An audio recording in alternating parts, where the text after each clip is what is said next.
আসসালামু আলাইকুম। আমি জিহাদ নূর। যেতে হবে বহুদূর যদি থাকে আপনাদের দোয়া। জামাই শ্বশুর এক লিগ, সেটা লিগের নাম হলে বিপিএল লিগ।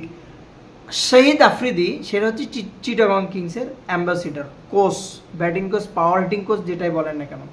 কালকে কিন্তু একটা ভাই, এটা একটা আশ্চর্যজনক, মানে আমার কাছে হটকেক মনে হয়েছে। হটকেকের মধ্যে একটা নিউজ দিয়েছে হচ্ছে ফরচুন বরিশাল, শাহিন শাহ আফ্রিদিকে তারা কিন্তু সাইন করেছে।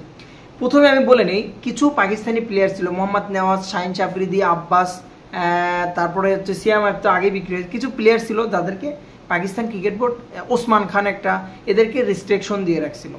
রেস্ট্রিকশন দেওয়ার কারণে তাদেরকে কোনো নিলামে তোলা হয় নাই বিপিএলে, যার জন্য তাদেরকে কোনো টিম বা কোনো দল কিনতে পারে না। কিন্তু কালকে ঠিক সন্ধ্যা 6:25 হবে বা তার একটু আগে হবে, এই সময় কিন্তু পাকিস্তান বোর্ড থেকে জানা হয়েছে যে এই 5 জন ক্রিকেটার বিপিএলের জন্য অ্যাভেলেবল বা বিদেশি লিগ খেলার জন্য অ্যাভেলেবল। ঠিক সেই মুহূর্তে কিন্তু আধা ঘন্টা 30 মিনিট অর্থাৎ 30 মিনিটও কিন্তু পার হয় নাই, ফরচুন বরিশাল শাহিন শাহ আফ্রিদিকে কিনে নিয়েছে। যদিও ওসমান খান, মোহাম্মদ নেওয়াজ এখনও অ্যাভেলেবল আছে।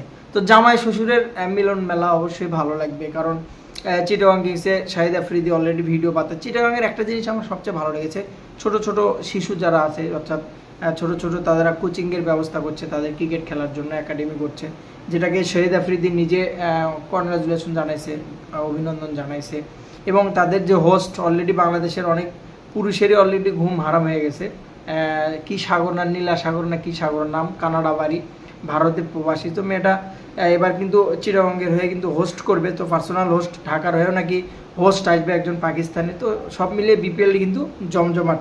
শাহিন শাহ আফ্রিদি ফরচুন বরিশালে এবং চিটাগং হচ্ছে নিয়েছে শ্বশুরকে, অর্থাৎ শাহিদ শাহ আফ্রিদিকে, শাহিদ আফ্রিদিকে। তো সব মিলিয়ে কিন্তু জামাই শ্বশুরের লড়াইটাও দেখতে পারবো বিপিএলে। মোটামুটি বলা যায় যে একটা জমজমাট আসর হবে। Best of luck. দেখা যাক পাকিস্তানে আরও কতগুলো প্লেয়ার নেই, আপডেট থাকলে আরও জানাবো। ভালো থাকবেন, সালামু আলাইকুম।